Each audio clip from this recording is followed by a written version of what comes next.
नमस्कार, मैं विष्णु शंकर एक लंबे अंतराल के बाद आज आपके सामने फिर हाजिर हूँ, सोच समझकर एक ताज़ा घटना चक्र पर अपने विश्लेषण यानी एनालिसिस के साथ। आज हम बात करेंगे क्वाड ग्रुप में भारत की बढ़ती भूमिका पर, चीन की बढ़ती चिंता पर, और ये भी जानेंगे कि अगले कुछ महीनों में क्वाड ग्रुप की टू डू लिस्ट में क्या क्या है।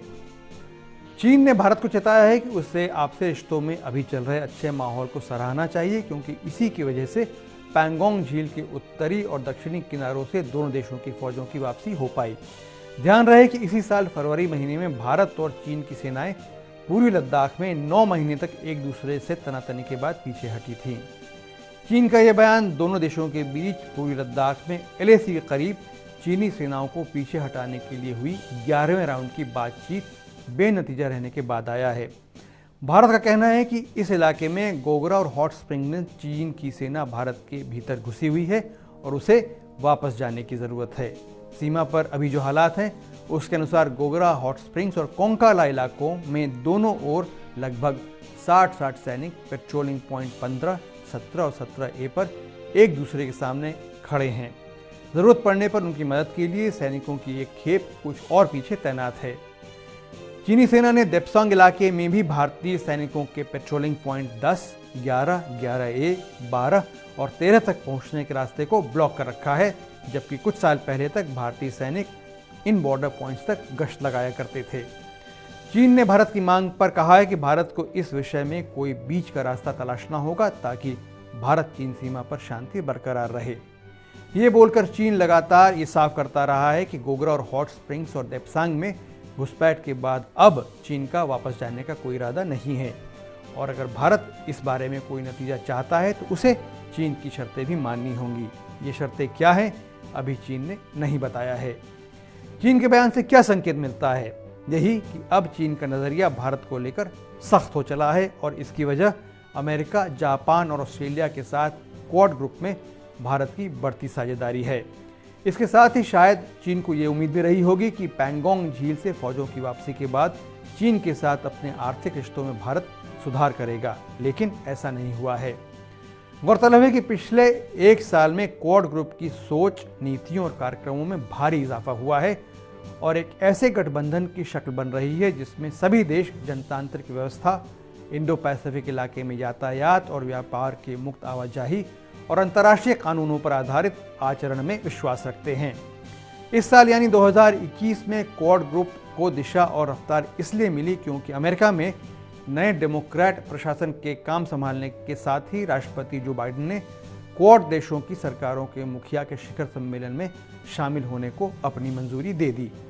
अमेरिका ये कदम उठाकर दुनिया और ख़ास तौर पर चीन को संदेश देना चाहता था कि वह भूतपूर्व राष्ट्रपति डोनाल्ड ट्रंप की सोच के विपरीत अब दुनिया का नेता बनने के लिए फिर से कमर कस के तैयार हो गया है।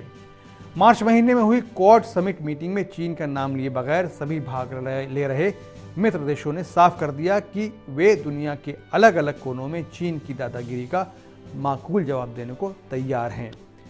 चीन को क्वाड देशों के नेताओं के शिखर सम्मेलन की सफलता बिल्कुल रास नहीं आई। उसने पहले तो कहा कि यह ग्रुप समुद्र की झाग जैसा है जो पल भर में सूख के गायब हो जाएगा। जब ये बात सच साबित नहीं हुई तो उसने क्वाड देशों को सीख देनी शुरू कर दी कि अंतर्राष्ट्रीय शांति और स्थिरता के लिए ये ज़रूरी है कि कुछ देश मिलकर किसी एक देश को निशाना बनाने की कोशिश न करें, क्योंकि इसका नतीजा अच्छा नहीं होगा। चीन ने क्वाड ग्रुप को एशियाई नेटो तक कह डाला। आप जानते ही हैं, नेटो अमेरिका के नेतृत्व में यूरोपीय देशों का एक सैनिक गठबंधन है जिसका गठन शीत युद्ध के दौरान हुआ था और इसका मकसद सोवियत रूस के खिलाफ यूरोपीय देशों को लामबंद करना था। लेकिन चीन की चेतावनी का असर उल्टा हुआ है। अमेरिका, भारत, जापान और ऑस्ट्रेलिया सभी क्वाड के मंच से एक दूसरे के साथ लगातार विभिन्न विषयों और क्षेत्रों में परस्पर सहयोग बढ़ाने पर तेजी से काम कर रहे हैं और ये सहयोग आने वाले दिनों में और तेज होगा, इसके संकेत मिल रहे हैं। आज यानी 13 अप्रैल को दिल्ली में भारत, जापान और फ्रांस के बीच एक ट्राइलैटरल मतलब त्रिपक्षीय बातचीत हो रही है जो इंडो पैसिफिक इलाके में नौवहन और समुद्री सीमाओं की सुरक्षा और इससे जुड़ी अन्य चुनौतियों के बारे में होगी। इंडो पैसिफिक मामलों पर फ्रांस के राष्ट्रपति इमैनुअल मैक्रों के सलाहकार क्रिस्टोफ पेनो ने कहा है कि फ्रांस चाहता है कि इस इलाके में भारत अपनी महत्वपूर्ण भूमिका अदा करे। इसी महीने आगे जापान के प्रधानमंत्री योशिहिदे सुगा अपनी पहली भारत यात्रा पर दिल्ली में होंगे। उनके दौरे का मकसद भी आपसी रिश्तों के साथ साथ क्वाड ग्रुप के बीच सहयोग को और मजबूत करना है। सुगा और भारतीय प्रधानमंत्री नरेंद्र मोदी की बातचीत में इंडो पैसिफिक क्षेत्र में चीन की बढ़ती मौजूदगी पर भी बात हो सकती है। सुगा ये भी चाहेंगे कि भारत और जापान के बीच रक्षा संबंध मजबूत हों। सुगा अमेरिका से होते हुए भारत आएंगे और यहाँ से फिलीपींस का रुख करेंगे।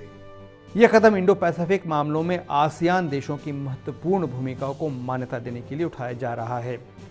मार्च 2021 में क्वाड देशों के सरकार प्रमुखों ने भी अपनी बातचीत में इंडो पैसिफिक इलाके में आसियान संगठन के सदस्य देशों की भूमिका पर जोर दिया था। सुगा की कोशिश होगी जून 2021 में ब्रिटेन में होने वाले G7 शिखर सम्मेलन के दौरान ही क्वाड देशों के सरकार प्रमुख आमने सामने बैठकर एक और क्वाड समिट में हिस्सा लें। भारत और ऑस्ट्रेलिया इस G7 शिखर सम्मेलन में विशेष आमंत्रित देश हैं। गौर करने वाली बात यह भी है कि कल यानी 12 अप्रैल से साउथ चाइना सी में फिलीपींस और अमेरिका की नौसेनाओं का साझा युद्ध अभ्यास शुरू हुआ है, जो 2 हफ्ते चलेगा। फिलीपींस को शिकायत है कि चीन उसकी समुद्री सीमा के एक्सक्लूसिव इकोनॉमिक जोन में नावें भेजता है, जो अंतर्राष्ट्रीय कानूनों का उल्लंघन है। चीन का कहना है कि ये नावें मछली पकड़ने का काम करती हैं और उन पर सैनिक तैनात नहीं हैं। चीन ने अमेरिका को भी चेताया है कि इस नौसैनिक युद्ध अभ्यास से सशस्त्र संघर्ष होने का खतरा है, जिसकी जिम्मेदारी अमेरिका की होगी। लेकिन चीन की चेतावनी का असर फिलीपींस और अमेरिका पर होता नहीं दिखता। जहां तक भारत का सवाल है, 1 साल पहले याद कीजिए अप्रैल महीने में ही चीन ने तिब्बत में सैनिक अभ्यास के बहाने पूर्वी लद्दाख में LAC पर अपने सैनिकों को तैनात कर घुसपैठ की थी। इन 12 महीनों में भारत की विदेश नीति, खास तौर पर चीन नीति में बहुत बदलाव हुए हैं।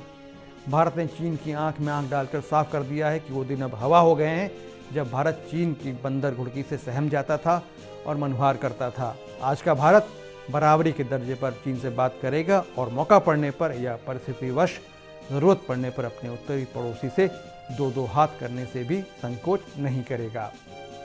सोच समझकर मैं आज यहीं तक। विष्णु शंकर को अनुमति दीजिए। अगर ये वीडियो आपको अच्छा लगा हो तो इसे ज़रूर लाइक और सब्सक्राइब कीजिए और हाँ, TV9 डिजिटल से हमेशा जुड़े रहिए। नमस्कार।